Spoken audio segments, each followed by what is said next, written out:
وبركاته. kabajamtoota fi hordoftoota YouTube channel Halima Oromoo jalatti argamtan hunda keessanuu welcome shama argafuune baga jiraattanii tika guddaa alaaf biyya keessaa hunda keessanuu amantii kutaa ganda osoo hin jenne hordoftoota kiyya baga jiraattanii warroonni hangammaa maatiinaaf taatanii na hordofaa turtan galatooma garan keessan dachaa haa ta'u harka subscribe gootanii harka like share gootanii harkeessan fayyaa haa argatu. umrii dheeradhaa muraada gayaa waan yaaddan hunda itti milkaa'aa isiniin jedha. Warri osoo nama waanyine osoo nama hin tuffanne laayikii gootanii subscribe gootanii sheerii gootanii jettan galatooma galan keessan dachaa haa ta'u. Warroonni viidiyoo kiyyallee naaf daawwattan galatooma. Namni kawal waanyu ofumaa waanyuudha jechuudha. Osoo laayikiin goone viidiyoo laalee bira ta'u osoo sharing goone osoo subscribe goone hiwaanya malee waan argatu jechuudha. Namni nama waanyu isarra hafaa jechuudha. Namni waanyu gargaaru dirqama kenna sanii biraa wal jajjabeessee wal guddisa gadi aanan hundi isaatu karee fi banatellee duraan banatellee yoo barri hundi isaaniitu kuma 20 kuma 30 kuma 10 kanarra jira jechuudha.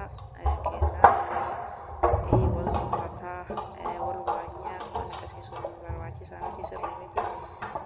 Akka fedhillee nama waanyu namni hin turre guddinni isaa hin hafu jechuudha. Akkasii warri osoo waanyu waanyine subscribe like share gootanii galatooma galan keessan illee akkanatti like share gochuun itti fufaa isiniin jedha. Akkasii warroonni haarota ta'anii gara YouTube channel keenyatti dabalamaatii naaftaa like share godhaa akkuma seentanii eegaltanii yoo isinitti tole immoo viidiyoo dalagaa tokko kan gadhumaa sa'aatii naaftuu ta'an nagargaaraa.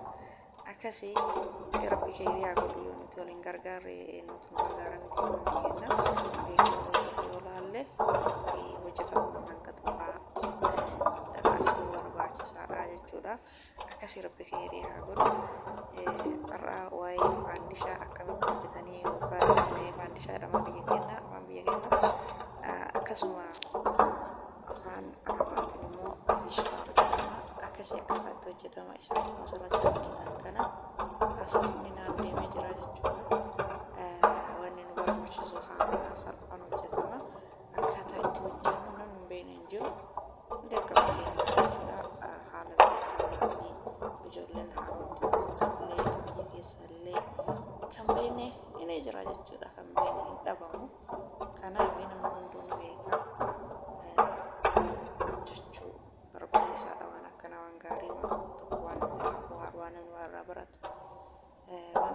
أنا وجدت مباشرة كنافي أول زيتي أو إسني ردستيكنا وكان دستيكنا أو إسني زيتي تقولنا كأني إجاسي موف مندشا إننا كأني وكا زيتين كوني فاندشا يورفرات إنه كانت على كلام جادا يران جدامه أما كوريو رابني دستيكي ستنا وجدتها كنافي على كلام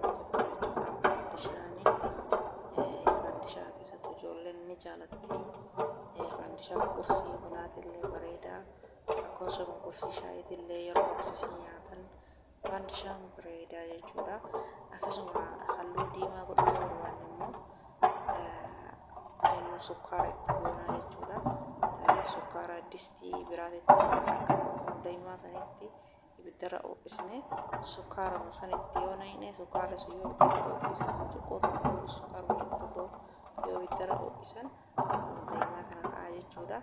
Eegas isa gubbarratti yoo naqne faandishaan bifti isaa diimaa ta'a jechuudha. Akka reefi suuraa warra isinii kaa'isaniin bifa saniin diimaa ta'a. Haala kanaan faandishaa hojjechuu dandeenya jechuudha. Bifa halluu adii fi halluu booratti deebi'a jechuudha.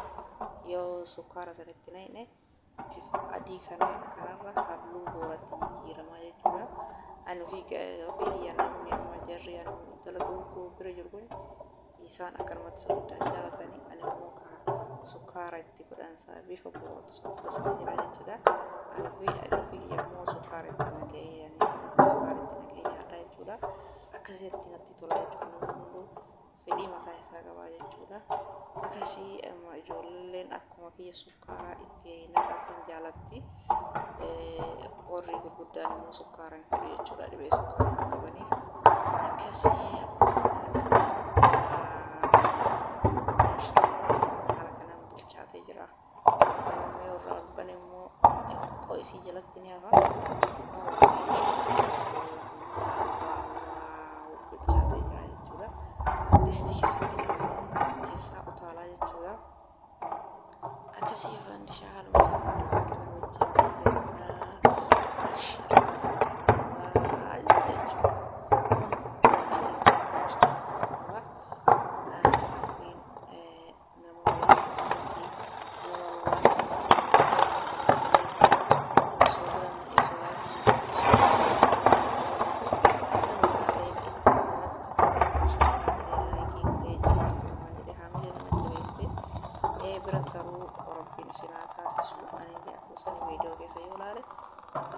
keessa kiyya rabbiin mana beekaa jechuudha. Laayikii godhee maashaallah jedheetiniin bira karaa jechuudha.